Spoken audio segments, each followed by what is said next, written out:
handstand workout. So another minimum workout for me today. Time wise, I'm very constrained today. I had to do a lot of admin work for the business today to catch up with some stuff. So I did my minimum strength and flexibility workout, and now I'm doing my minimum handstand workout. So normally I'd do a bunch of flexibility work and then also some flow work, and I'd also do more hanging than what I'm going to do today. But I'm just going to do this one set, which is a good way to help fix this blister. It's almost fixed on my hand. And also because, you know, I'm dealing with a little bit of shoulder pain. Probably did a few minor tears, a couple of muscles on my shoulder on, when was it? Friday last week, so 6 days ago. And so, you know, I'm just going to see how I go with just doing some handstands today. So hanging is a really nice warm up for handstands because it warms the shoulders up, it stretches out the lats and helps you to just feel that handstand position, because of course the position of your body when you're hanging is the same as the position of the handstand. And then I just do a little bit of wrist warm up, wrist activation here, and I'm doing less than I normally would. Normally I do 2 or 3 sets of this, but today I'll only do 1 set. And I'm doing free handstands today, so I'm going to be just doing normal handstands, but I always warm up with one face to wall handstand just to really get that line dialed in. So my warm up round, I just do 30 seconds, face to wall, just lock that position in.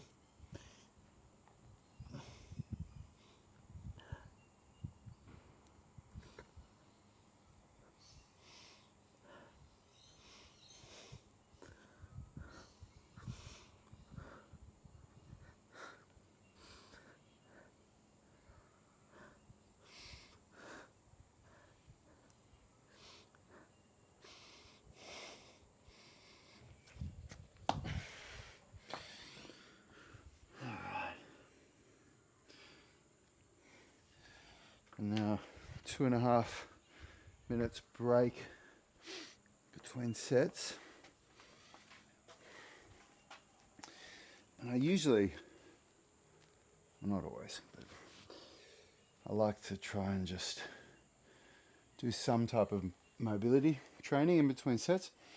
So even if it's just like sitting in a squat, this is still absolutely helping me to get and maintain mobility. So if you can't do a deep squat like this yet comfortably and use it like a resting position, it's a really good skill to work on, especially before you want to work on more advanced skills. Like a lot of people chase the splits when they start flexibility training, but I believe that you should work towards a good squat like this before you work on the splits, because the squat will help you with the splits. This helps stretch the adductors and the groin and the hamstrings and the ankles. The only thing it really doesn't stretch in the lower body is the hip flexors. But it's also really useful for so many different things. You know, a lot of mobility routines, especially, you know, the 20-minute mobility routine that we use the squat in it. The squat is a fundamental movement pattern, so it's a really important exercise to be able to use in your gym workouts, you know, barbell squats, front squats and back squats, things like that. And it also just helps you to move through life better.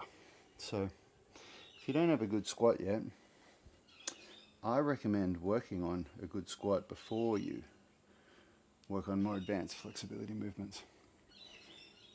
And one of the one of the first things that people struggle with is the ankle mobility to get this low. So if you watch my strength workouts, I usually do a bit of ankle mobility with the massage ball and then also the weighted stretch on my knee. Just doing that daily will seriously increase your ankle flexibility, like a lot.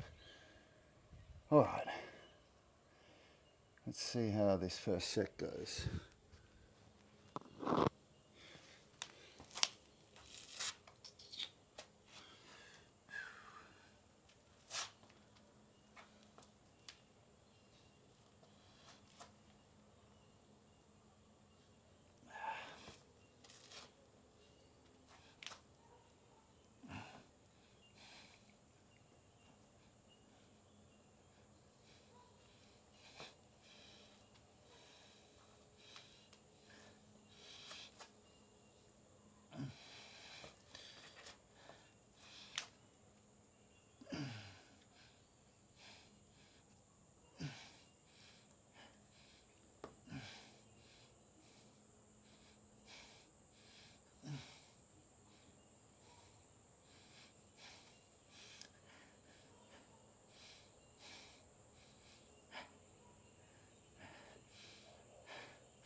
Well, it was a rocky start, but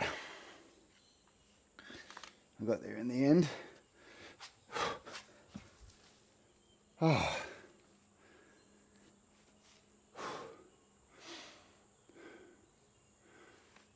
This is I'm happy I'm doing this session because it's 5:18 p.m. now, so my wife's picking up my son from daycare right now. I might even be home before I finish this session. It was very easy for me to say, it's too late, I'm not going to do it. And I almost did, but I reminded myself of what my minimum workout is for this. My minimum workout to keep me moving forward. And that is to do exactly what you're saying. If I did my ideal workout, this would take about 90 minutes with all the flexibility work, mobility work, all the handstands, all the hanging, the handstands, and then all the flow. It's about a 90-minute workout. But that's the all or nothing mentality. Either do all of it or do none of it. And if you follow the all or nothing mentality, or if you have the all or nothing mentality, then there's weeks that go by, in my experience, where you do nothing. Because you always have those bad weeks. Sometimes you have bad months where you just can't seem to get it together. And so then you contrast that with the some is better than none mentality. Some is always better than none. So even if I can't do my 90-minute workout that I plan to do, I do my minimum workout. So I do some hanging, tiny bit of wrist prep, and I get all my handstands done. So how does that look over the next year? If every day, 6 days a week, I always did my handstand training instead of only doing it when I can do that whole workout. It's a completely different outcome at the end of the year.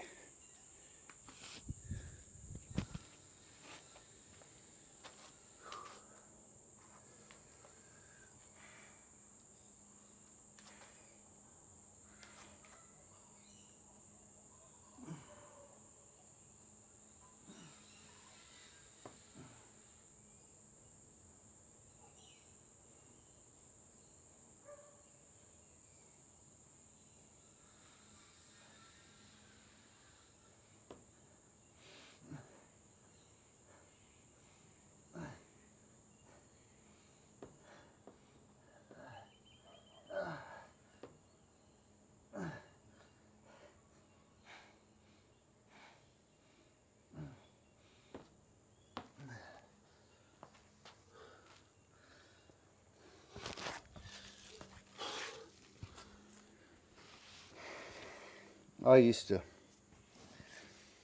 fall victim to the all or nothing mentality. I did that for decades with my training.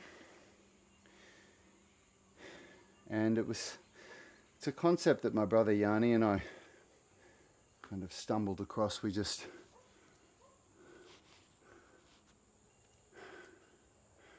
As we got into our late 30s and early 40s and we became parents and trying to manage a business as well as being trainers, there's all these added responsibilities on our plates that we never had before. And we just had to recognize that we couldn't always do everything that we intended to do. And so we just started.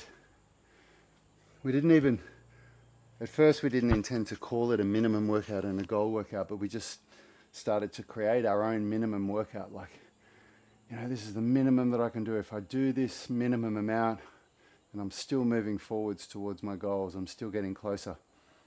And,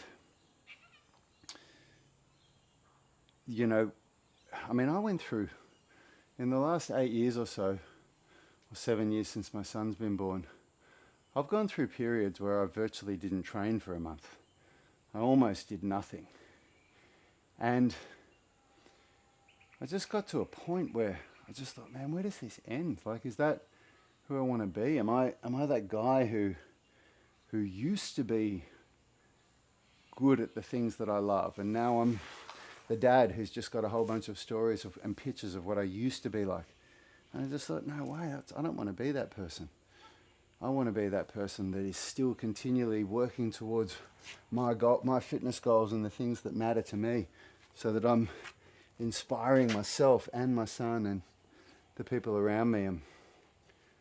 And when you approach training with some is better than none, always, you get a lot done. I've achieved a lot with that mindset.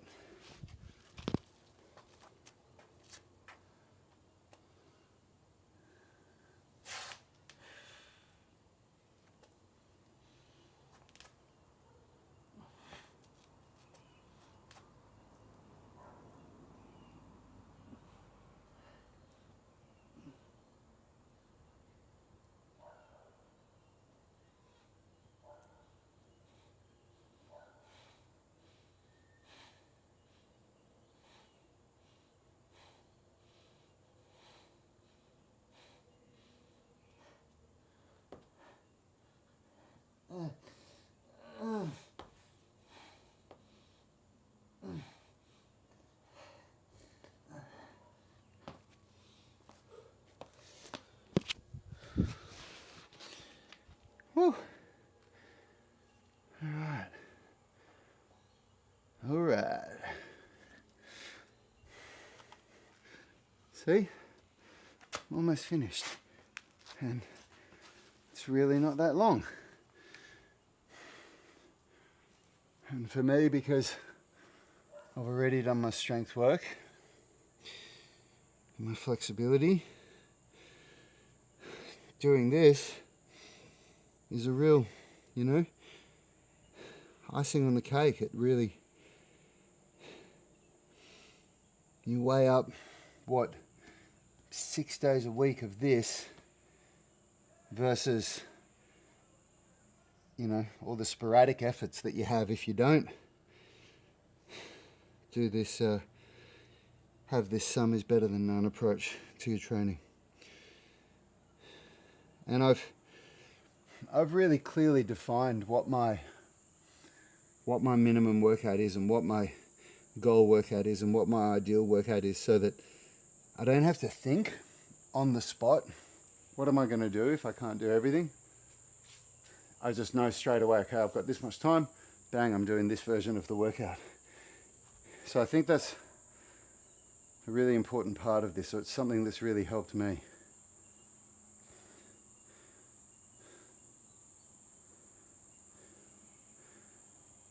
It's my mate telling me. That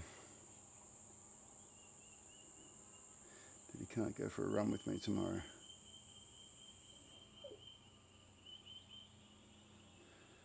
go for a run with a friend on Fridays, a beach run, which is something else that I committed to doing this week. I haven't been doing any running lately, and running is really good for you. A lot of good benefits to running.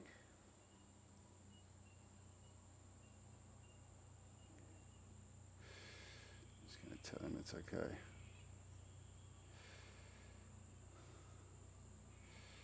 All right, last set.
And that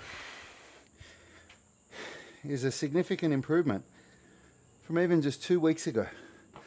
Go back and watch my handstand video on day 2 or day 4, which is the one where I was doing freestanding handstands. So all these workouts, I'm numbered the days that I'm working out. On day 2 and day 4, week 1, how much better I just did just then. More consistent hold times, less getting up in and out, and a better line. Some is better than none produced results even in just 2 weeks. See you in tomorrow's workout.